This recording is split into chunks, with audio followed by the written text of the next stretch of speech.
하나님 말씀 마태복음 21장 12절에서 13절에 있는 말씀입니다. 마태복음 21장 12절에서 13절 말씀. 예수께서, 우리 합독합니다. 예수께서 성전에 들어가사 성전 안에서 매매하는 모든 사람들을 내쫓으시며 돈 바꾸는 사람들의 상과 비둘기 파는 사람들의 의자를 둘러 엎으시고 그들에게 이르시되 기록된 바 내 집은 기도하는 집이라 일컬음을 받으리라 하였거늘 너희는 강도의 소굴을 만드는도다 하시니라. 아멘. 오늘 우리가 함께 읽은 이 본문의 사건에 대해서 공관복음과 요한복음이 조금 다른 각도로 쓰여져 있는 것을 보게 됩니다.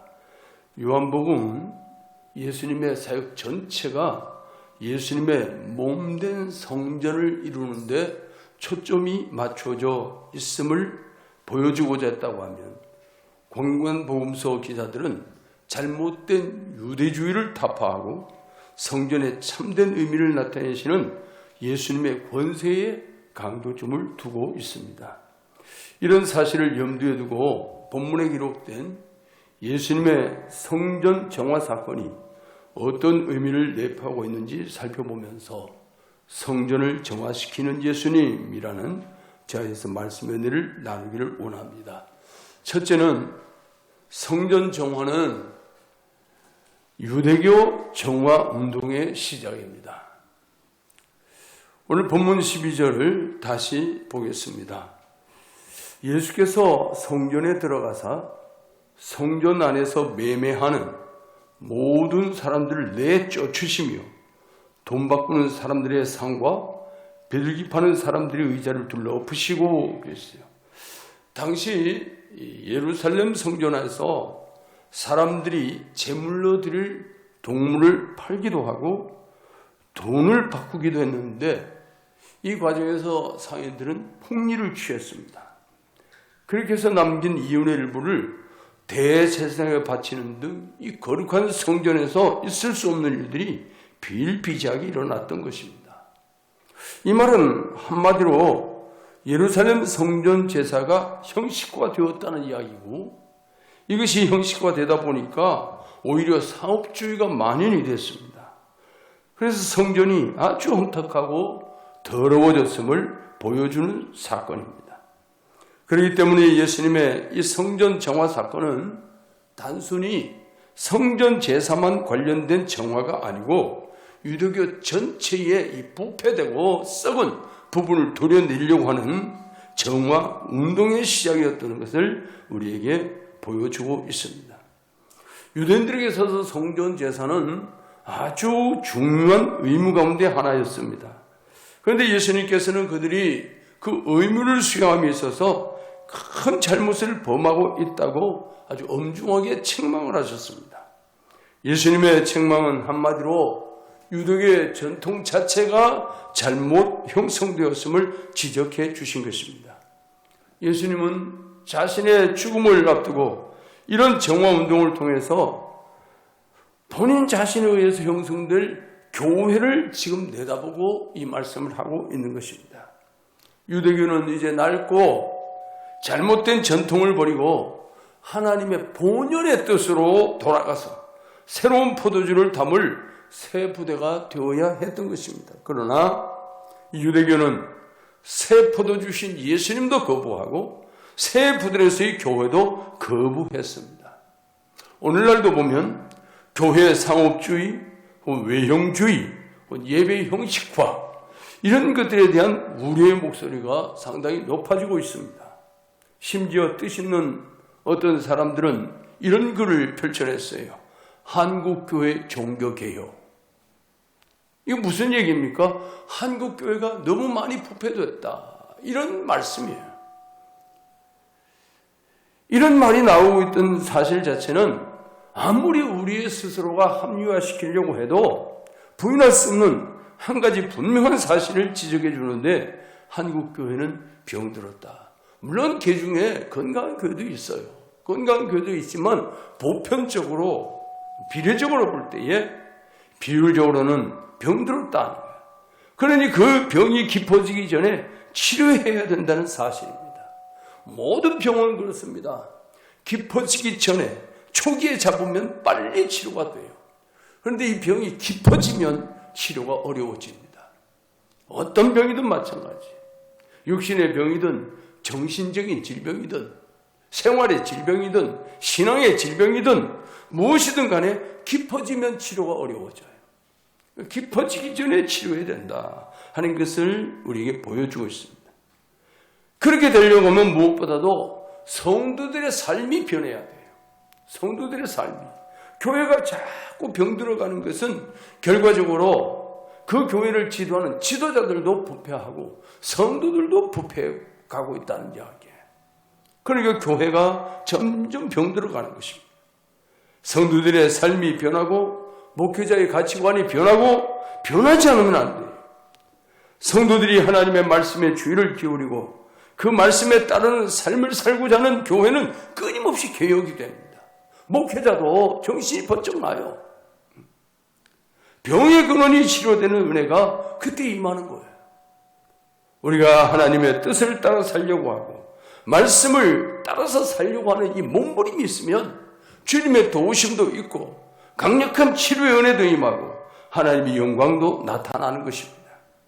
두 번째, 이 사건은 참된 성전의 의미가 무엇인지를 가르쳐 줍니다.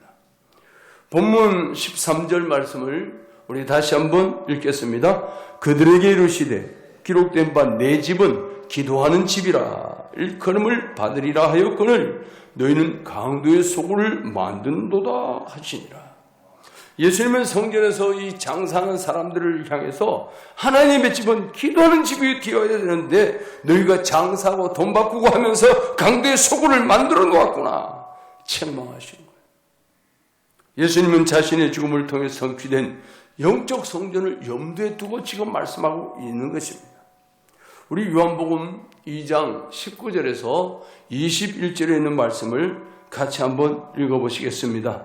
예수께서 대답하여 이르시되 너희가 이 성전을 홀라 내가 사흘 동안에 일으키리라.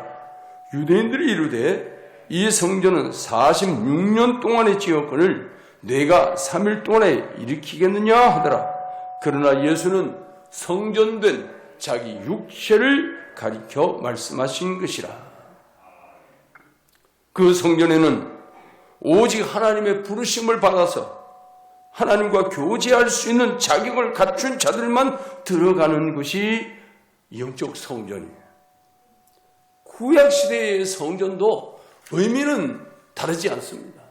본질은 똑같아요. 본질은 같은데 문제는 그 성전을 생각하는 사람들이 문제인 것입니다. 성전은 하나님께서 자기 백성과 함께 하시는 임마누엘의 상징이에요. 우리는 성막시대를 잘 압니다. 광야에서는 성막시대를 살았어요. 솔로몬의 성전이 지어지기 전에는 성막 중심으로 움직였어요. 그런데 늘 지성소에는 하나님의 영광이 나타났고 그때마다 회막 앞에서 사람들은 하나님을 만날 수 있었어요. 그러니까 성전시대로 들어가서 성전시대도 역시 구조는 똑같아요. 근데 성전에 들어간다고 하는 것은 임마누엘 되신 하나님과 교제를 할 수 있다는 의미가 됐어요.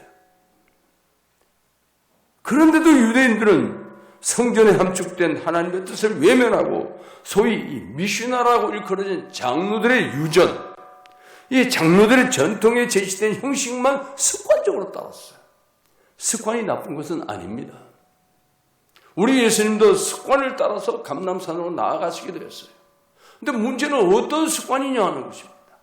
거룩한 습관이냐 아니면 아무 의미도 없는 습관이냐, 생각도 없고 의미도 없고 그런 습관이냐, 아니면 어떤 생각을 가지고 어떤 의미를 가지고 가는 그런 습관이냐.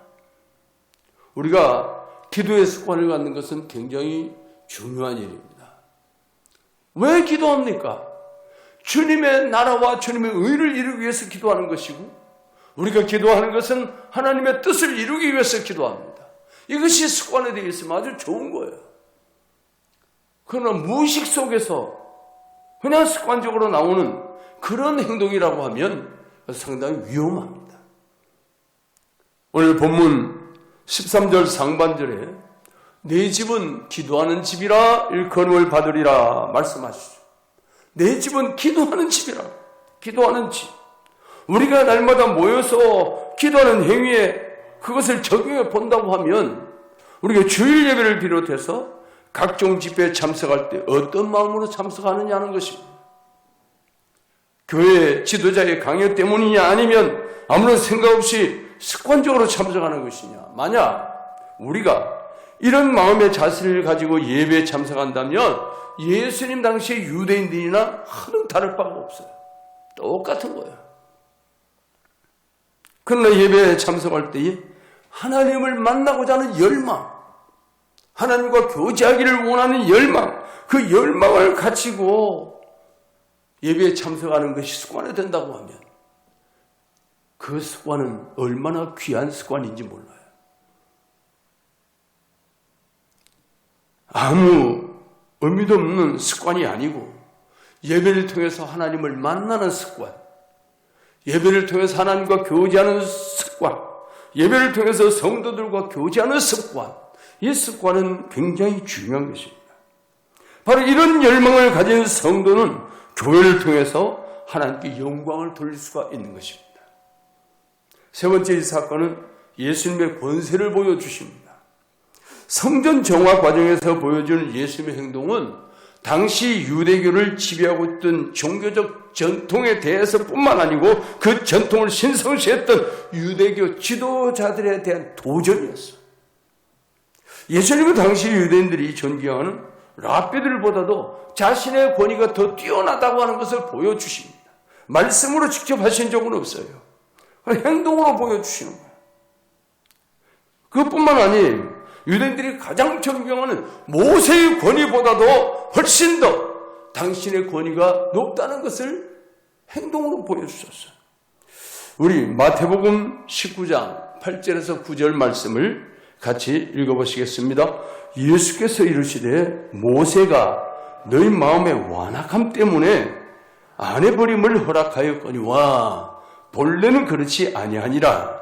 내가 너희에게 말하노니 누구든지 음행한 이유 외에 아내를 버리고 다른 데 장가드는 자는 간음함이니라. 모세는 사람들의 완악함 때문에 아내 버리는 것을 허락했다는 거예요. 모세가 어떤 사람입니까? 애굽 땅에서 종살이하던 이스라엘 백성들을 이끌고 나와서 자유의 그 삶을 살아갈 수 있도록 이끌어준 것이 모세예요. 하나님을 잊어버리고 살았던 그 민족에 다시 하나님을 되찾아준 것이 모세예요. 그런 모세가 사람들의 완악함 때문에 아내버림을 허락했다. 그런데 예수님은 뒤집어 버립니다. 본래는 그렇지 않다. 본래는 그렇지 않다. 내가 너에게 말하노니 누구든지 음행한 이유 외에 아내를 버리고 다른 데 장가드는 자는 그도 간음하는 것이다.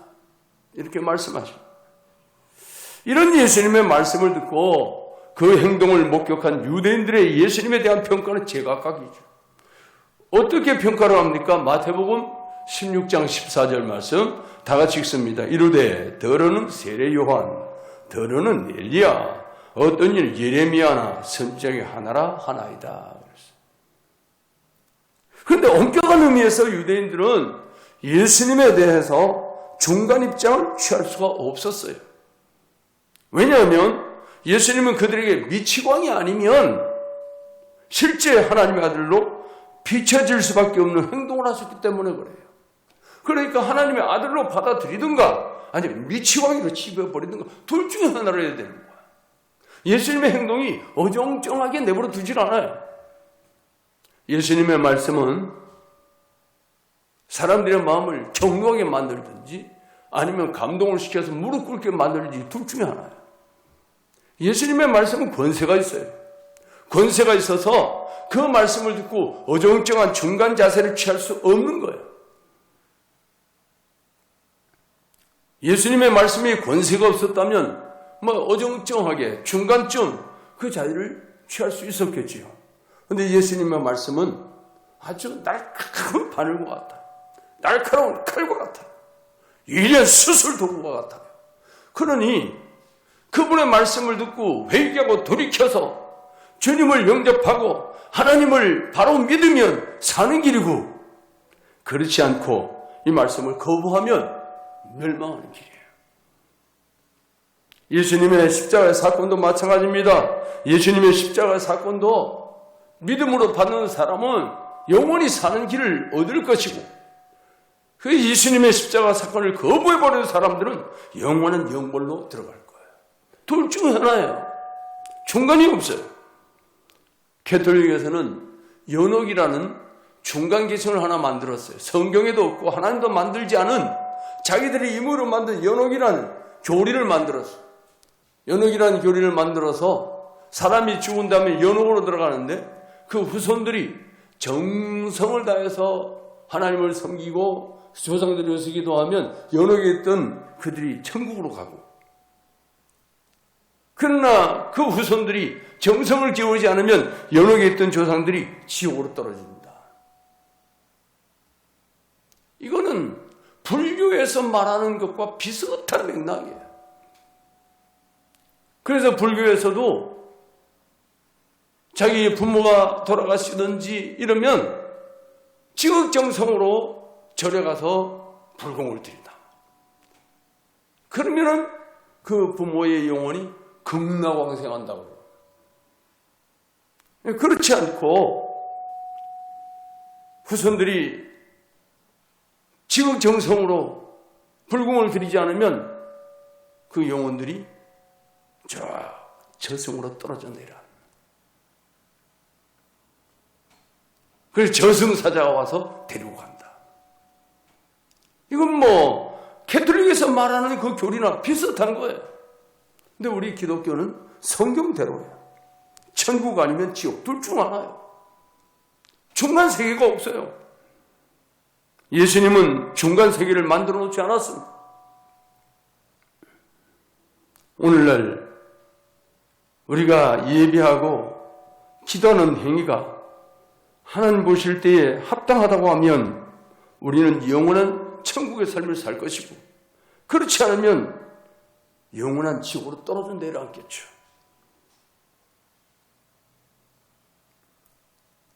엄격한 의미에서 유대인들이 예수님을 선지자 중에 하나라고 생각했던 이유가 있어요.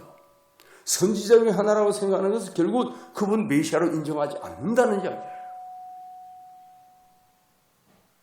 그냥 어떤 이는 세례 요한, 어떤 이는 엘리야, 어떤 이는 그냥 예레미야나 신 중에 하나일 것입니다.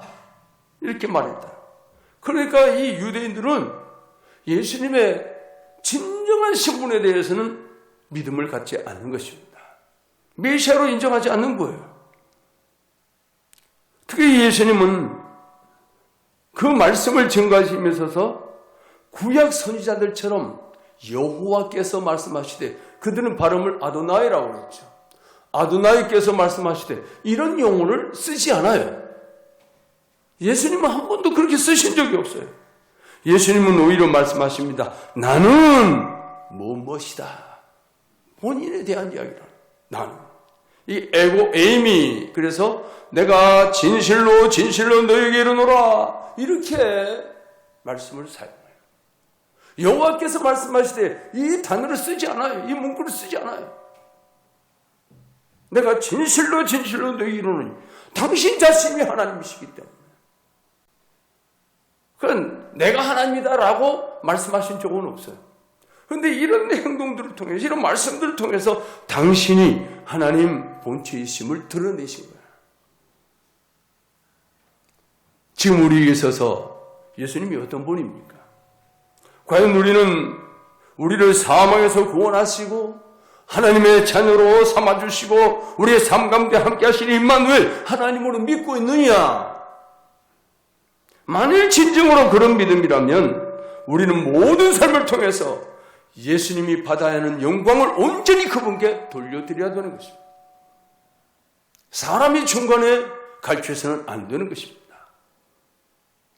예수님이 그저 4대 성인 중에 한 사람, 아주 학교에서 가르치는 거로 그렇게 믿고 있는 사람은 뭐 영광을 가르쳐도 두려움이 없겠지만, 그러나 예수님은 4대 성인 중에 한 사람 그런 게 아니고 임마누엘 하나님, 나와 함께 하시는 하나님, 하나님이 이 땅에 오셔서 사람의 모습으로 오셔서 우리를 모든 죄악을 짊어지고 가신 예수님, 그래서 우리를 하나님의 자녀로 삼으신 예수님, 그분이 임마누엘 하나님이신 것을 믿는 사람이라. 우리는 하나님의 영광을 조금도 가르칠 수가 없는 것입니다. 그것뿐만 아니에요. 우리 삶의 주인이 그분이라는 것을 인정하는 겁니다. 내 삶의 주인이, 그분의 말씀이 온전히 순종함으로 오늘 우리는 신령한 성도로 살아가야 할 것입니다. 이것이 임마누엘 하나님 예수님을 믿는 믿음의 사람들이에요. 우리가 이 땅을 살아가면서 매 생각 속에서 예수님 생각하고 사는 사람은 그분이 나의 하나님이라는 인정하는 사람이고, 내 삶 속에서 일반 예수 없는 사람들과 같은 삶을 살아가고 있다면 우리는 예수님을 나의 하나님으로 인정하지 않는 것입니다. 진실로 우리 주님이 성전을 정화시키면서, 이 성전을 정화시킨 이유는 유대교를 정화시켰을 뿐만 아니라 부패된 심령을 정화시키는 거예요. 오늘 교회가 계속해서 개혁을 일으켜야 되는 이유는 주님이 그런 부패상을 용납하지 않기 때문에 그렇습니다. 우리 주님은 우리 교회를 향하여 보고 계실 것이고, 우리 교회가 주님 보실 때에 정화되지 않은 모습을 갖고 있다면 주님은 우리를 향해서 정화 운동을 일으키실 것입니다.